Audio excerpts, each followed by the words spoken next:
Abra sua Bíblia em Lucas capítulo 24, por favor. Lucas capítulo 24, nós vamos ler a partir do verso 13. Que alegria nós abrirmos as Escrituras com liberdade, lermos a palavra com entendimento e com a unção do Espírito, e receber toda a revelação que nós precisamos para a estação que nós estamos. Eu ultimamente tenho me importado em ser muito mais prático ao ensinar as Escrituras do que teólogo, porque eu entendo que a igreja instituição você só tem no domingo, na terça, mas a igreja organismo você tem todos os dias. É você na sua casa, no seu trabalho, no dia a dia dos seus negócios, e nós precisamos de palavras que nos ajudem. Na segunda-feira, quando tudo que nós esperávamos que acontecesse não aconteceu do jeito que a gente esperava, e como usar essa palavra? Eu espero realmente que você aproveite muito bem o tempo aqui e pegue essa palavra e diga assim: eu vou andar sobre essa palavra essa semana, eu vou praticá-la. Eu não quero só sair daqui impressionado, eu quero sair daqui influenciado para o resto da minha vida por essa palavra. E aí, eu quero ler Lucas capítulo 24, do verso 13 até o verso 35. Você vai ter uma paciência um pouco maior comigo hoje, que a gente vai ler um pouquinho de Bíblia hoje, e isso é bom para você, porque se você não leu nada durante a semana, eu já salvo sua semana hoje, já resgato você hoje, né? Você já leu uma porção significativa da palavra. Naquele mesmo dia, 2 dos discípulos de Jesus estavam indo para um povoado chamado Emaús, a 60 estádios de Jerusalém, aproximadamente, aí, querido irmão, uns 11 quilômetros. No caminho, conversavam a respeito de tudo o que havia acontecido. Enquanto conversavam e discutiam, o próprio Jesus se aproximou e começou a caminhar com eles, mas os olhos deles foram impedidos de reconhecê-lo. Ele lhes perguntou, eu amo Jesus, irmão. Jesus chega como se não soubesse de nada. Jesus não é demais, irmão. Se fosse o pastor Frank, eu já chegaria dando dura. Vocês estão loucos, cachoeira? Vocês estão indo para onde, seus malucos? Volta agora. Quem mandou vocês ir para Emaús? Eu mandei vocês ir para Emaús? Mas não é o pastor Frank, é Jesus. E ele chega assim, todo cuidadoso. O que vocês estão discutindo aí? Deixa eu participar, porque está parecendo tão legal isso aí. Eu queria dar minha contribuição. E aí eles pararam com o rosto entristecido. Um deles, chamado Cleopas, perguntou: peraí, de onde você é? Porque você talvez seja o único visitante em Jerusalém que não sabe das coisas que ali aconteceram nesses dias. Onde você estava, irmão? O que estava acontecendo? Parece alguns líderes no grupo dos líderes, né? Onde vai ser o batismo? A gente acabou de dizer, vai ser lá no Eldorado. E eles perguntam, onde vai ser o batismo? Que hora vai ser o batismo? É uma doideira, irmão. Olha só, a gente é assim. E aí os caras deram a dura no Jesus. Você está onde? Você está em que mundo? Pergunta para a pessoa do seu lado, em que mundo você está, irmão? Aí Jesus continua sendo Jesus, e eu amo isso. Que coisas? O que aconteceu com Jesus de Nazaré? Responderam eles. Ele era um profeta, poderoso em palavras e em obras, diante de Deus e diante de todo o povo. Os chefes dos sacerdotes e as nossas autoridades entregaram Jesus para ser condenado à morte e o crucificaram. Contudo, esperávamos que era Ele quem traria a redenção a Israel. Hoje é o terceiro dia. Que dia? Profetiza já na vida de alguém aí. Hoje é seu terceiro dia, irmão. Hoje é seu terceiro. Hoje é a sua ressurreição. Hoje é o dia de você experimentar a ressurreição. Já me ajuda a pregar aí, irmão. Já me ajuda aí. Hoje é o terceiro dia desde que tudo isso aconteceu. Algumas das mulheres entre nós nos deram um susto muito grande hoje. Foram de manhã bem cedo ao sepulcro e não acharam o corpo dele. Elas voltaram e nos contaram ter tido uma visão de anjos, e esses disseram que ele está vivo. Alguns dos nossos companheiros foram ao sepulcro e encontraram tudo exatamente como as mulheres haviam dito. Mas não confie nas mulheres, porque nem sempre é o que elas estão falando que é, porque eles não viram nada. Parece a gente marido, né, irmão? E Jesus disse a eles: vocês são, meu Deus do céu, como vocês custam entender? Você conhece gente assim, meio? Deve estar sentado do lado aí, né? Como vocês custam a entender, e como demora. Irmão, presta atenção, não é só entender não. Tem gente aqui que demora até crer. Custam entender, demoram a crer em tudo o que falaram os profetas. Eu pergunto, não devia o Cristo sofrer estas coisas e entrar na sua glória? Então, começando por Moisés e por todos os profetas, explicou-lhes o que constava a respeito dele em todas as escrituras. Ao se aproximarem do povoado para o qual estava indo, Jesus fez como que ia mais adiante. Eles, porém, insistiram muito: fique conosco, pois o dia já findou e está chegando a noite. Então entrou para ficar com eles. Quando estava à mesa com eles, tomou o pão, deu graças, partiu e deu a eles. Nesse momento, os olhos deles foram abertos e reconheceram, mas ele desapareceu. Então perguntaram um ao outro: não ardia o nosso coração enquanto ele nos falava no caminho e nos explicava as escrituras? Imediatamente levantaram-se e voltaram para Jerusalém. O que eu espero depois que terminar essa palavra? Que você se levante e vá obedecê-la, que você se levante e vá praticá-la, que você se levante e torne essa palavra carne, músculo, célula, sangue, vida, e vá viver tudo que Deus disse que você pode viver, pode fazer, pode experimentar, pode ser, pode se tornar. Me ajuda aí a apacentar, em nome de Jesus.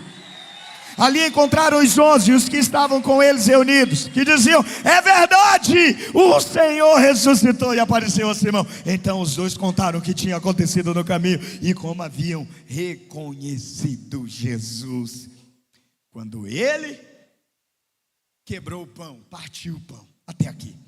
Pai, faz do seu jeito, usa aqui, Senhor. Eu sou apenas um carteiro agora, com a responsabilidade de entregar um recado. Então tem misericórdia de mim e do povo que vai receber, e que seja de alguém submetido a pessoas dispostas a obedecer. Pelo teu Espírito, fala conosco hoje, em nome de Jesus.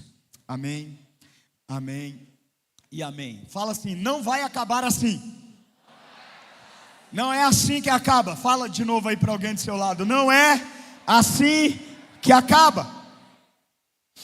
Estamos há alguns dias do final do ano, e eu sei que se você é gente de verdade, você deve estar olhando para os 11 meses que ficaram para trás e pensando nas coisas não só que alcançou, mas nas coisas que perdeu. Quem é assim também comigo? Só eu? Só alguns? Sejam bem-vindos. O resto é tudo anjo, tudo anja, não se importa com o que perdeu, é tudo crente aleluiado, né? Nunca chorou, nunca se entristeceu pelo que ficou pelo caminho. E muitas vezes a gente está olhando para essas coisas que a gente perdeu e está dizendo assim: acabou, perdeu a oportunidade, não dá mais. Então eu tenho uma palavra para você: não vai acabar assim. Não vai acabar assim. É uma palavra profética: não vai acabar assim. Não é só um tema de sermão, é uma palavra profética: não vai acabar assim, não vai acabar assim. Não é assim que acaba, não é assim que termina. A história não vai acabar assim. Não é nesse capítulo que a história termina, não é com essa decepção que a história termina, não é com esse fracasso que a história termina, não é com essa perda que a história termina, não é desse jeito entristecido que a história termina. Em nome de Jesus, eu estou aqui para profetizar: não vai acabar assim. Eu não sei para quem é, mas eu sei que não vai acabar assim. Não importa o quanto você chorou porque perdeu, eu estou dizendo, não vai acabar assim porque Cristo está vivo. Cristo está vivo. Amém ou não? Então isso foi um preâmbulo para dizer assim, todos nós estamos enfrentando um luto na vida. Todos nós estamos passando por algum luto na vida. Ou de uma pessoa que a gente ama, a gente está sofrendo a perda. Essa pessoa ainda causa muita saudade na gente. A gente ainda está chorando com a ausência dela. Ou pode ser uma estação que está findando. E isso é um luto também. Então, independente de qual seja o luto, todos nós temos aqui, não apenas o luto por pessoas que amávamos, que partiram para a eternidade, mas talvez estamos nos despedindo de estações que foram tão prazerosas para nós, foram tão especiais para nós. Então, 10 segundos para você fazer assim, absorve, agora solta. Seja bem-vindo. Só absorva isso. Se é luto que você está passando, não tem o que fazer. Enfrentar isso, irmão, da maneira certa. Diz amém? Então, eu quero começar devagar porque está chovendo. Então não dá para acelerar aqui, né, pastor? Então dá para a gente ir um pouquinho mais devagar. Então eu quero que você entenda aqui nessa introdução dessa palavra, que esse luto, seja por pessoas, coisas, estações, se você não tomar cuidado, se você não absorver isso, você pode passar rapidamente pela revelação que Deus quer lhe dar do que está por vir. E você pode perder essa revelação, porque você só reconhece o luto que está vivendo. Eu poderia dar N nomes aqui, de pessoas que sentaram aqui, me ouviram, balançaram a cabeça, às vezes até me cumprimentaram no final, dizendo que foi uma boa palavra, mas eu vi como essa pessoa viveu a semana dela, e não foi uma boa palavra, pode até ter sido uma boa palavra porque eu preguei, mas não foi uma boa palavra porque ela não praticou. Então ela continuou presa no luto dela, ela continuou presa na dor dela, na decepção dela, e ao invés de ela avançar para o que Deus tinha para ela voltou para a zona de conforto onde ela habituava viver. Poderia citar vários nomes, vários. E tem gente até que baixou a cabeça agora quando eu falei isso, para ele não falar meu nome. Fica tranquilo, não vou falar, ainda que eu seja muito tentado, mas não vou falar. Mas é possível que por causa do luto do que se foi, você perca a revelação do que está chegando. Vou deixar você absorver isso. Absorve. Amém? Amém mesmo? Posso continuar? Posso continuar? Então diga, Deus tem uma revelação para mim, que vai me tirar do luto que eu estou vivendo. Por quê, pastor? Porque não vai acabar assim, irmão. Essa é uma declaração profética. Sabe? Olhando algumas coisas que aconteceram comigo esse ano, que aconteceram no meu casamento, na minha paternidade, na minha liderança, na minha profissão, eu vou dizer para você que, olhando para trás, eu não teria feito do jeito que fiz algumas coisas. Quem também pensa igual eu aqui? Eu perdi aquilo, não deveria ter feito daquele jeito, faria assim, assado, faria diferente. Quem pensa nisso aqui, irmão? Ou quem se anestesia com remédio, com droga, com pornografia, com comida, com chocolate, com refrigerante, a ponto de não pensar mais nisso? Então, está acabando o ano, vamos fazer o balanço. Puxa, eu perdi aquilo, estou num luto danado, porque deveria ter aproveitado melhor aquilo, deveria ter feito diferente, e estou aqui, sem ter isso na minha mão, sem ter esse resultado, sem ter essa celebração. E eu tenho certeza de que se eu pudesse voltar para aquele momento, eu teria feito algo melhor. Quem também teria feito algo melhor aqui, irmão? Só tem um problema, é que a maioria de nós não sai disso. A maioria de nós morre nesse remorso. A maioria de nós morre nesse sentimento de arrependimento que não gera transformação, só gera mais atoleiro. E você fica, se eu tivesse lá, se eu pudesse, se eu tivesse a chance, se eu tivesse, me escute, em nome de Jesus. E essa aqui vai ser de graça coletivamente, que vale muitos rios de dinheiro de pessoas que vão na minha clínica. Se recuse a ficar preso no arrependimento do que você poderia ter feito diferente. Prefira seguir em frente com as lições que você aprende. Então olha para alguém do seu lado e diz: irmão do céu, para de ficar preso nesse arrependimento aí, desse tipo de coisa que você poderia ter feito diferente. Segue em frente com a lição que você aprendeu, porque não vai acabar assim. Me ajuda aí a apacentar, em nome de Jesus. Então é algo que eu tenho diante dos meus olhos. Eu não vou ficar preso aqui nesse arrependimento de não ter feito melhor. Eu vou seguir em frente. Um novo dia vai começar, um novo mês vai começar, um novo ano vai começar, uma nova oportunidade eu vou ter. Então eu vou seguir em frente com a lição que eu tive. Então quando eu tiver a oportunidade, não vou fazer de novo. E se eu fizer no outro dia, eu vou dizer, vai ser diferente. E se eu não conseguir no outro dia, vai ser diferente, porque não vai acabar assim. Escreve isso, não vai acabar assim. Para qualquer coisa na sua vida, não vai acabar assim. Escreve isso, não vai acabar assim. É uma das coisas que eu repito para mim. Você conversa com você mesmo? Você pegou falando sozinho? O problema é que você fala com você as coisas erradas. O problema não é falar sozinho, o problema é falar sozinho o que está errado. Já é maluco falar sozinho, não é verdade? Alguém já te chamou de louco ou não? Te pegou falando sozinho? Ei, o que você está falando? Não, nada não.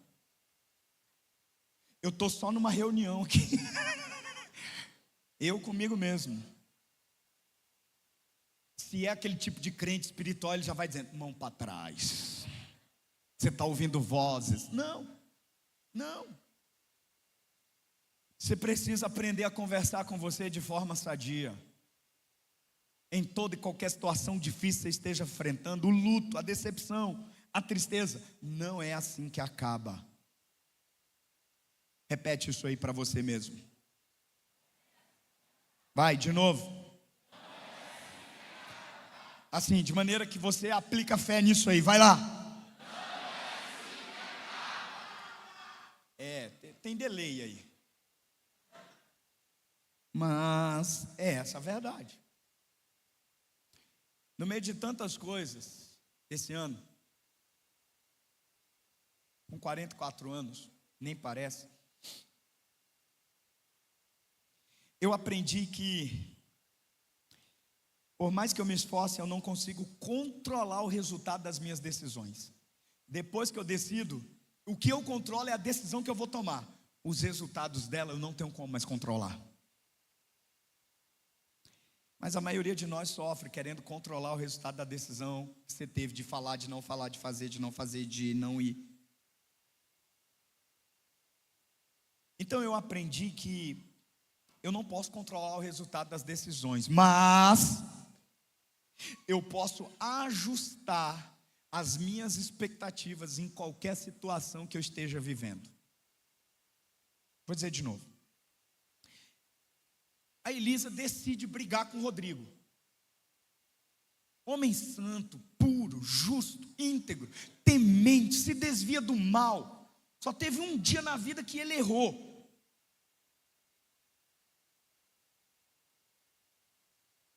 Foi o dia que ele casou. Foi pronto. Aí a Elisa decide falar para o Rodrigo: brigadeiro! Daí para frente ela não controla mais nada do que a decisão dela gerou. Ok? Entendeu isso? Porém, no entanto, todavia, ela pode ajustar a expectativa que ela tem em cada situação que a decisão dela gerou. Como é que ela pode ajustar a expectativa? Não vai acabar assim, eles vão entender. Vai virar. A cura vai acontecer. Ele vai voltar para casa. Ele vai criar esses 150 meninos que estão aqui dentro de casa. Ele vai voltar, não vai acabar assim. Não é porque eu tomei uma decisão que gerou uma consequência que eu não esperava, que eu vou diminuir a expectativa que eu tenho acerca do meu casamento. Então a minha expectativa, ela pode ser ajustada. Fala isso aí para alguém do seu lado. Ela pode ser ajustada. Fala de novo, irmão, aí para alguém do seu lado. Sua expectativa, ela pode ser ajustada. Entendeu? O que na maioria das vezes o que queremos fazer é matar as consequências das decisões que tomamos. E eu quero te convidar hoje a fazer um funeral das expectativas erradas que você tem, das decisões que você tomou na vida. Obrigado, pastor, essa é uma boa palavra. Eu já poderia sair daqui edificado, abençoado, para viver uma vida nova a partir desse entendimento. Se você não entendeu, vai estar disponível durante a semana, se o Ministério de Mídia funcionar, e vai estar disponível durante a semana essa palavra para você rever esse entendimento. Eu não posso mudar as consequências da decisão, mas eu posso ajustar a minha expectativa. Quem é pai aqui? Levanta a mão. Mãe, pai, alguma coisa, avô. Presta atenção no que eu vou falar para você. As decisões que você toma para liderar a sua casa podem gerar consequências. E às vezes você pode não ficar confortável com as consequências. Mas essas consequências não podem afetar a sua gestão da expectativa que você tem acerca da sua casa. Quem entendeu o que eu acabei de falar? A decisão que você tomou de usar errado o cartão de crédito, peguei você. A decisão que você tomou de entrar na Casa Bahia e parcelar até a volta de Jesus,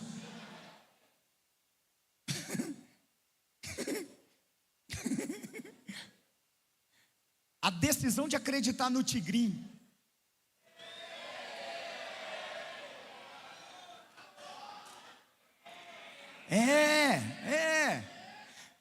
você não pode controlar. Agora você não pode deixar de gerenciar a sua expectativa. Porque se você não gerencia a sua expectativa, você será uma consequência da decisão que você tomou. Ficou teórico, né? O texto que lemos mostra dois homens voltando para um lugar que até hoje os historiadores não descobriram aonde se encontra de verdade. Um lugar que não é famoso. E a Bíblia conta que esses dois homens estão voltando. Estão voltando por quê?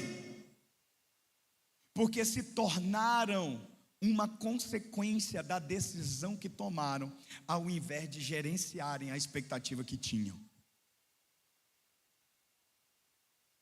Qual a decisão que eles tomaram? De não acreditar no testemunho das mulheres.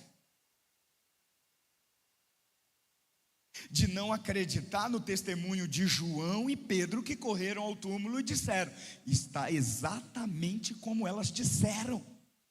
A gente só não viu os anjos que falaram com elas, mas a gente viu o túmulo exatamente como elas descreveram. Então eles estão no terceiro dia. que seria o dia em que Jesus sairia do túmulo. E por conta da decisão que tomaram, houve consequências. E qual foi a consequência? Eles se entristeceram. E se entristeceram por quê? Porque pararam de gerenciar a expectativa. Você está aí comigo, sim ou não, irmãos? Sim ou não? Hoje, você precisa fazer um funeral das expectativas erradas da sua vida. Porque você não vive sem expectativa. O problema é que você vive com as expectativas erradas. Era o terceiro dia, eles ouviram um relato, de manhã, já é quase noite, houve um tempo, não foi imediato, porque eles estão a 11 quilômetros de onde Jesus havia ressuscitado. Então não foi imediato. O túmulo está vazio, não acreditamos. Eles tiveram um tempo para processar, para gerenciar a expectativa acerca da ressurreição, acerca do que Cristo disse que aconteceria. E tomaram a decisão por não gerenciarem a expectativa, e se tornaram consequência da decisão que tomaram. Você está comigo até aqui ou não? Então hoje o Senhor nos chama a fazer um funeral das expectativas erradas que temos na vida. Eu perguntei ainda há pouco, você é pai? Levanta a mão.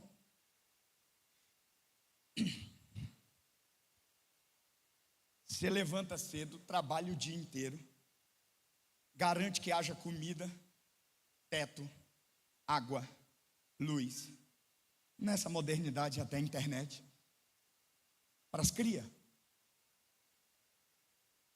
Em consequência, você espera que eles digam assim: ó meu Senhor, como eu te amo. É ou não é?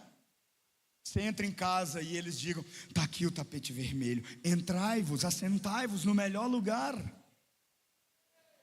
preparado para vós antes de vós chegar. Você está aí?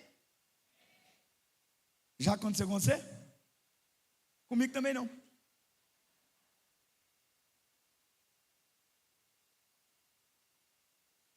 Quantas mães aqui deram de mamar? Foi dolorido, hein, irmã?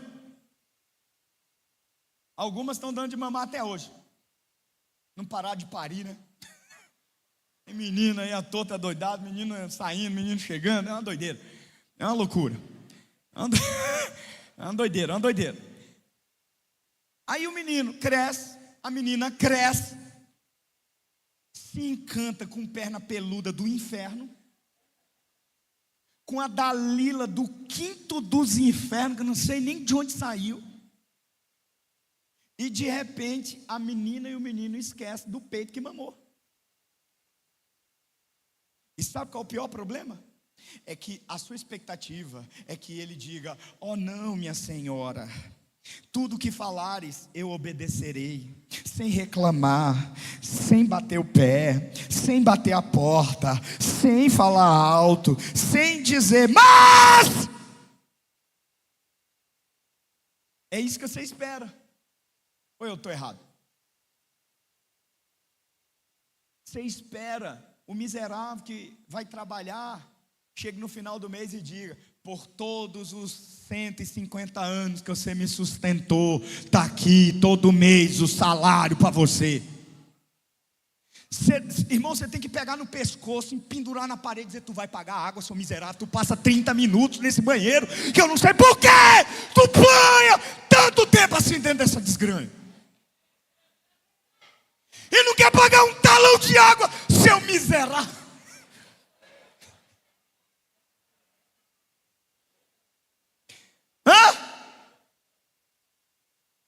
É claro, não é tão teatral assim, é um pouco pior.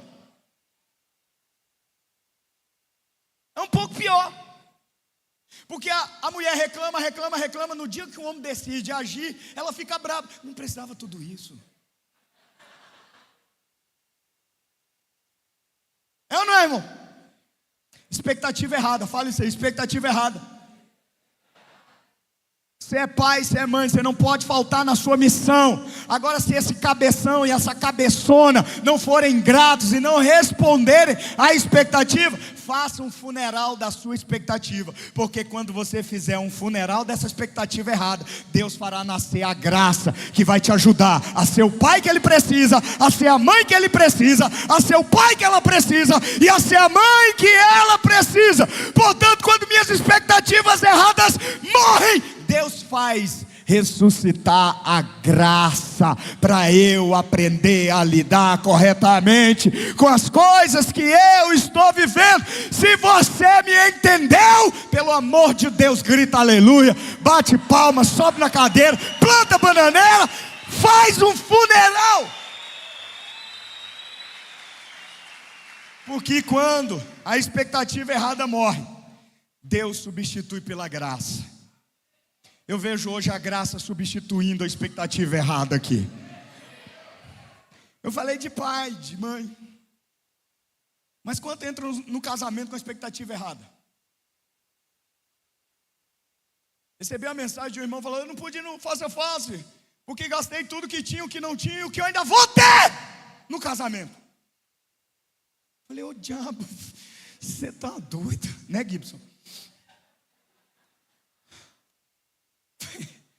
Gente do céu.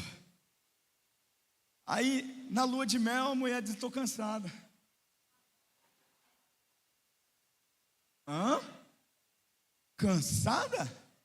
Toma um Red Bull, um Monster, um furioso, um fervoroso. Toma um unção do Espírito Santo aqui e reage, minha irmã. Vale de ossos secos, volta a viver. Porque quanto tempo estão juntos? 15 anos. Aí ele investe altíssimo no casamento, pensando que no dia da lua de mel ele vai lucrar. Aí diz: não, filho, 15 anos já. Expectativa, ó.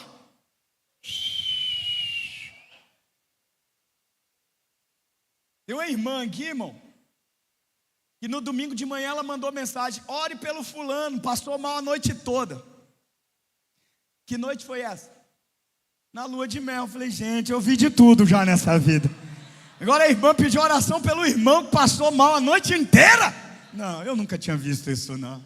Deu vontade de pegar o irmão e falei: querida, vergonha, poderia cair morto, miserável. Mas não dava essa bola fora. Mas para toda expectativa que eu supero o luto, Deus substitui pela graça.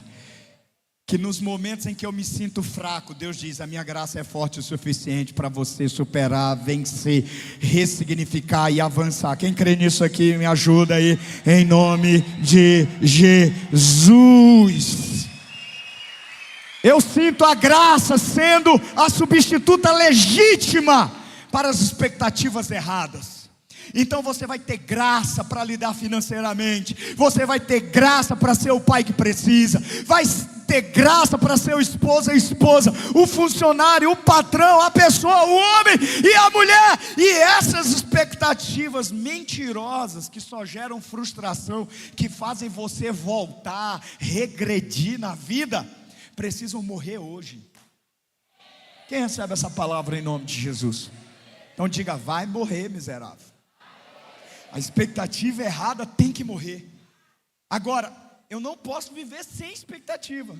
Eu só preciso que ela seja substituída pela graça. Cadê a graça aqui, pastor? Falaram para mim que eu estou melhorando nas piadas, mas não contarei agora nenhuma. Cadê a graça aqui, pastor? Eu vou te mostrar. Expectativa é que eu visse o Cristo ressurreto, mas eu não vi. Junto com aquele Cristo que morreu na sexta, essa expectativa também deveria morrer humanamente. Cheguei no domingo, não vi o Cristo ressurreto, o que é que eu vou fazer? Vou voltar para o meu estilo de vida. Aconteceu algo na minha vida que eu não esperava que acontecesse. Eu tinha uma expectativa, que o meu pai não morresse, que a minha mãe não partisse, que a minha esposa não me traísse, que o meu esposo não fizesse isso, que o meu pai não fizesse aquilo, que a minha mãe não fizesse aquilo, que eu não fosse demitido, que essa doença não aparecesse, que essa crise não chegasse agora, que isso que fizeram não fizessem comigo. Aconteceu, ok. Então essa expectativa que foi frustrada precisa ser substituída pela graça. Qual é a graça aqui, pastor? É que mesmo na decisão de voltarem, Jesus vai atrás. Você está habituado a ouvir que para ter a bênção de Deus você precisa andar certinho na linha. Esse texto diz que os caras voltam, vão por um caminho que não deveriam, porque Jesus falou para eles: não saiam de Jerusalém, fiquem em Jerusalém. Mas o que eles fazem? Saem do lugar que não deveriam ter saído. Porque o lugar de onde eles estão saindo é sim o lugar onde eles experimentaram uma frustração.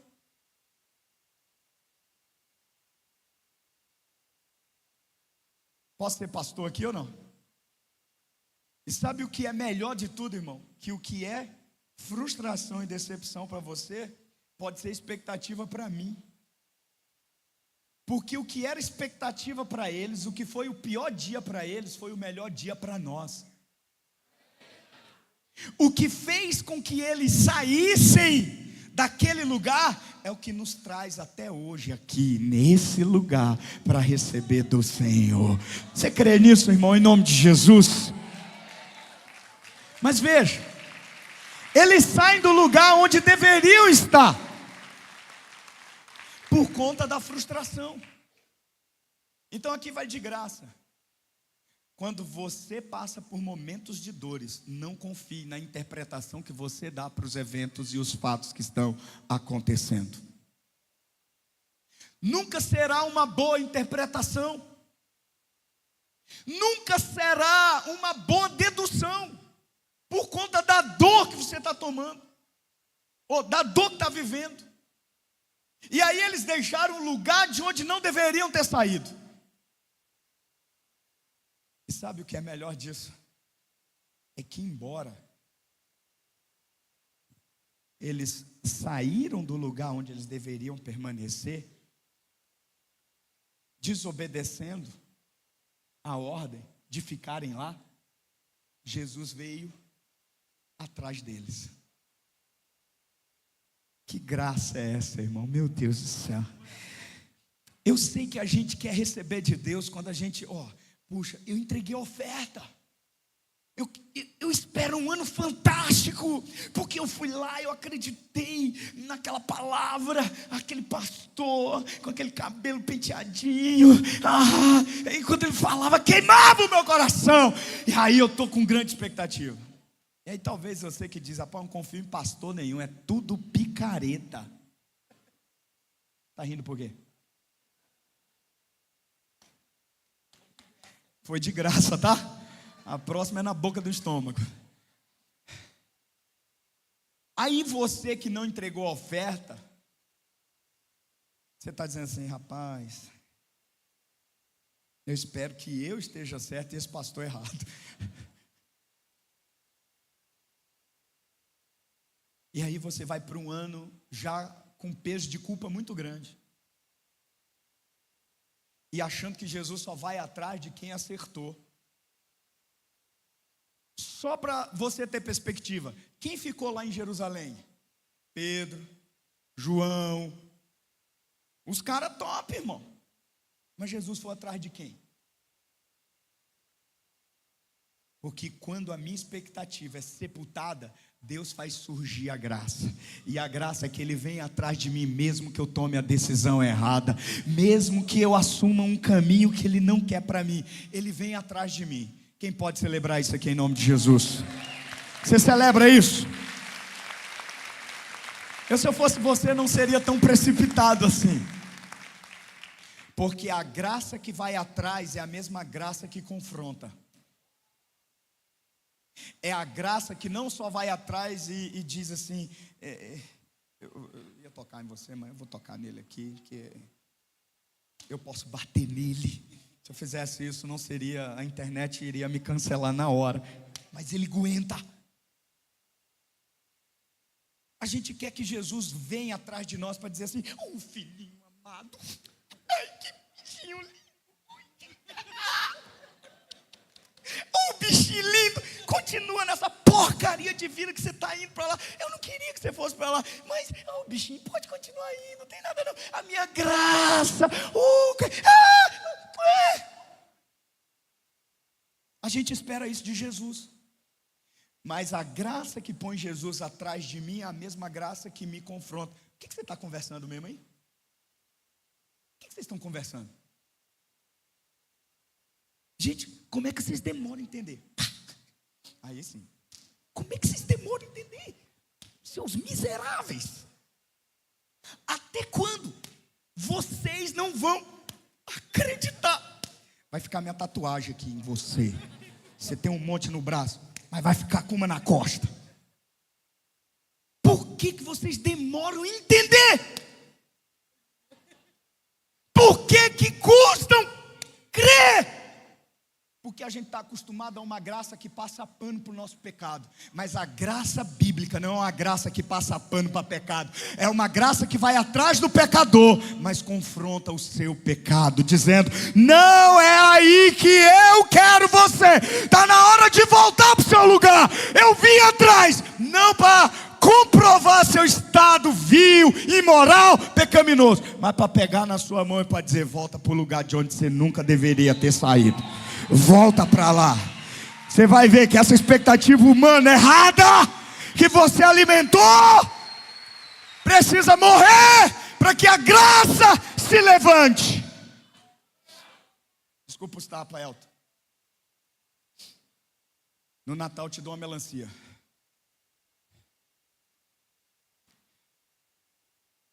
A graça que vai atrás é a graça que confronta. Por isso não acaba assim, irmão. Por isso não acaba assim.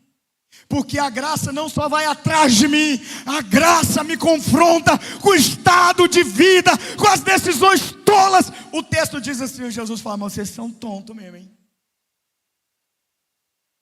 Vocês demoram. Vocês demoram. E a gente está acostumado a uma graça que continua roubando. É legal. Antes de roubar, você até ora, Senhor, me livra da bala.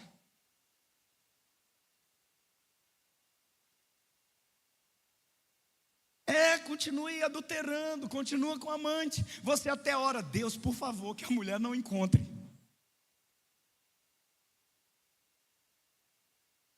Mas não tenho nada disso, pastor. Pois é, continua com ciúme. Quando a Bíblia diz que isso é obra da carne, porque a obra do Espírito é bondade e não ciúme. É domínio próprio e não um demônio próprio. A graça vai atrás, mas a graça que vai atrás confronta. Você recebe isso aí no seu coração em nome de Jesus, sim ou não? Então olha para mim. Sabe o que é curioso nesse texto? É que eles querem dizer para eles que acabou. Mas você não pode dizer quando acaba. Só Deus pode dizer. Fale isso para alguém. Só Deus pode dizer quando acaba. Não é quando a dor aumenta que vai acabar. Não é quando parece que você perdeu tudo que vai acabar. Não é quando você já chorou tudo que vai acabar. Vai acabar quando Deus disser, vai acabar agora e ponto final. É Deus que diz quando acaba. Fala isso aí para alguém do seu lado. É Deus que diz quando acaba. Amém? E sabe o que é curioso? É que algumas coisas acontecem e esse povo nem sabia que tinha acontecido. Jesus já havia ressuscitado e eles nem sequer sabiam. Nós sabemos, porque conhecemos a história. Mas quantas vezes Deus já não apareceu na nossa história? Com graça que confronta, mas porque a gente disse, se é Deus, vai ser bonzinho. Se é Deus, vai ser melzinho. E só porque não é do jeito que eu esperava que fosse, eu julgo que não é Deus. Então eu tenho uma boa notícia para você. Quem quer receber uma boa notícia aqui, irmão? O que Jesus já fez que você nem sabe que Ele já fez? Pergunta para alguém do seu lado. O que você acha que Jesus já fez que você ainda não sabe que Ele fez? Então, eu gostaria de saber quem é que está se mudando para Maringá, Sarandi, Marialva, agora mesmo, que vai ser o cônjuge de alguém que está solteiro aqui. Jesus já fez. Ó, a irmãzinha deu pulo de fogo ali, ó. Segura a onda, irmão. Segura a onda, segura a onda. Eu me pergunto sobre quem Ele está tirando agora de uma posição, de um trabalho pelo qual você já tem orado há muito tempo, para que você possa ficar naquela posição, naquele trabalho, com aquele salário e com aquela promoção, que você nem sabe ainda que Ele já fez. Diga assim: você nem sabe ainda, mas Ele já fez. Profetiza isso aí na vida de alguém. Você nem sabe ainda, mas Ele já fez. Ele já fez. Você se surpreenderia com tudo que Ele já fez ao seu redor. Você está aí? E para acabar, para acabar,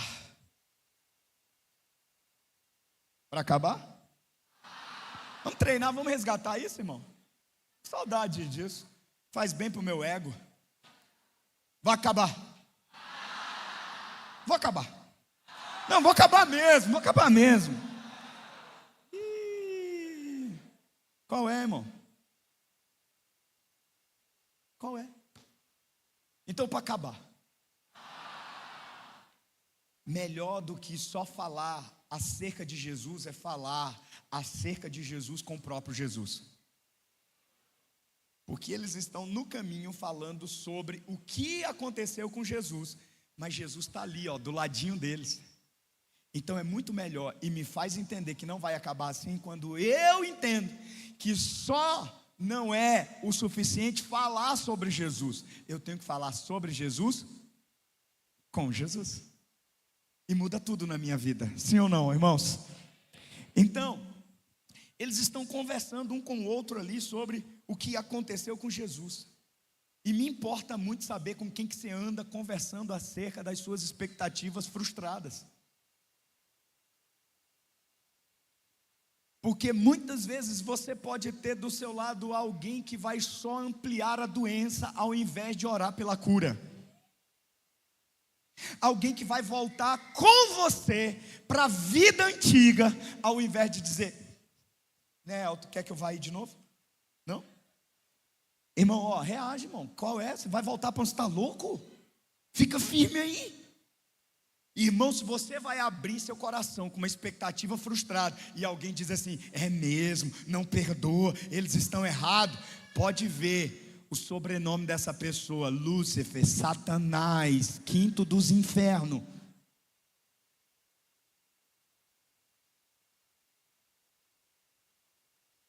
Por que você não disse amém? Porque às vezes você realmente gosta de ouvir a Satanás. Você não gosta de ouvir o céu te confrontar. Irmão, nunca ninguém saiu brabo aqui quando eu liberei promessas. Agora, não falta dedo na mão de dizer quantidade de pessoas saíram daqui braba quando eu corrigi e confrontei com a palavra. Por quê? Porque preferem mais o diabo passando o pano do que o céu curando. Amém ou não amém? Então não vai acabar assim. Diz amém. Não vai acabar assim. Não vai acabar assim.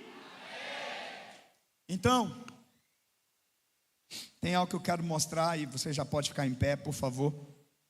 Eu quero mostrar no texto isso.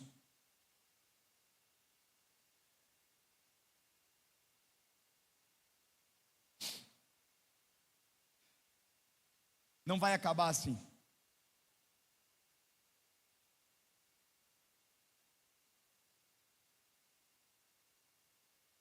Por que não vai acabar assim, pastor? Porque a minha história e a sua história tem um então. Fale isso aí para alguém do seu lado. Olha, a sua história não acaba assim.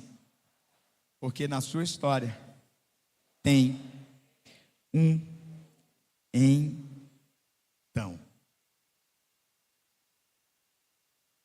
Você está aí?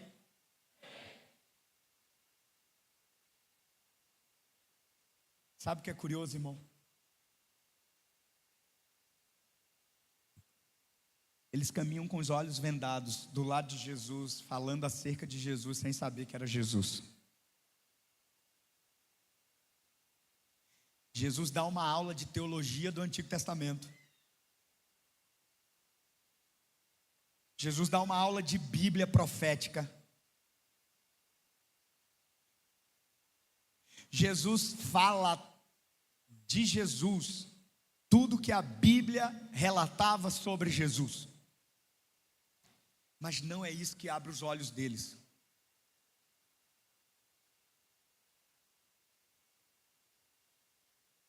A Bíblia diz que Jesus chega na casa deles, e Jesus vai como quem quer ir além. Pergunta, por que Jesus parecia que queria ir além? Pergunta. Por quê? Pergunta. Porque às vezes Jesus gosta de ser convidado para que Ele mude a situação que você está vivendo. Porque Ele está dando a palavra, né? Ele está ensinando. Mas às vezes o ensino tem que ser complementado com a presença. E aí Jesus faz que vai um pouco além. E eles dizem, por favor, fica. E é um convite muito especial. E a minha pergunta é, você vai convidar Jesus para ficar na sua vida? Quando todas as expectativas morrerem? Porque se Jesus ficar, não é a aula sobre Jesus que vai mudar a sua vida. Não é aula sobre dom, não é aula sobre língua, não é aula sobre batismo, não é aula sobre nada na vida que muda a minha vida. E isso acrescenta informação. O que muda a minha vida é a presença dEle. Porque na presença dEle, qualquer expectativa frustrada pode ser ressignificada. E aí Jesus entra na casa daqueles caras, depois de dar uma aula extraordinária, irmão. Olha, no céu, quando eu chegar, eu vou pedir aquela aula. Senhor, passa aquela aula que o Senhor deu para aqueles caras lá. Eu quero aprender. Mas não foi aquela aula. Ele pegou um pão, e na hora que ele partiu o pão, com gratidão, a Bíblia diz, então, olha aí, eu vou mostrar para você. Você não acredita, né? Você está aí com essa cara. Verso 30, mostra aí, verso 30. Quando estava à mesa com eles, tomou o pão, deu graças, partiu o pão e deu a eles. Verso 31, veja o verso 31.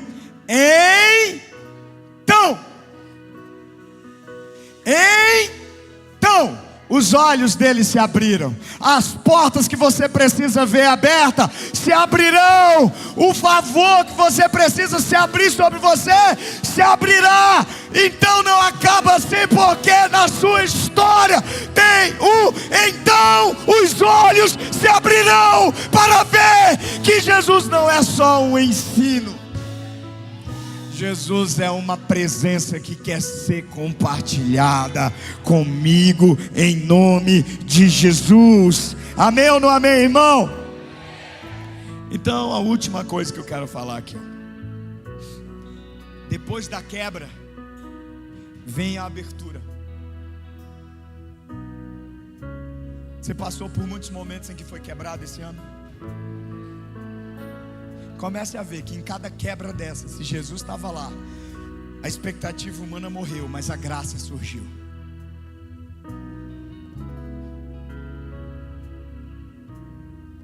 Em cada momento de quebra, houve abertura de olhos. Em cada momento desse ano que você foi quebrado, se Jesus estava presente, seus olhos se abriram. Se os seus olhos não se abriram, só havia uma expectativa humana e errada.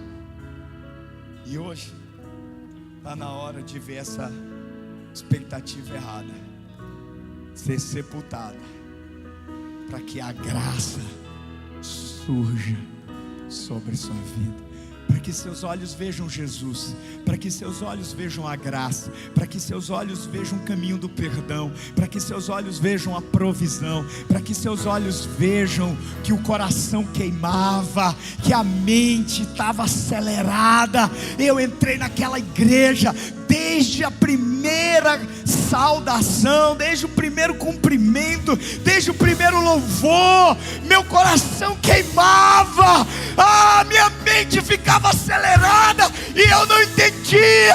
Mas agora, em cada momento em que eu fui quebrado, o Senhor estava abrindo os meus olhos para a presença. O Senhor estava abrindo os meus olhos para dizer: ei, você pode achar que acabou, mas só acaba quando eu digo que acaba. E o que você está dizendo que acabou, eu estou dizendo, só está começando. A pedra foi removida.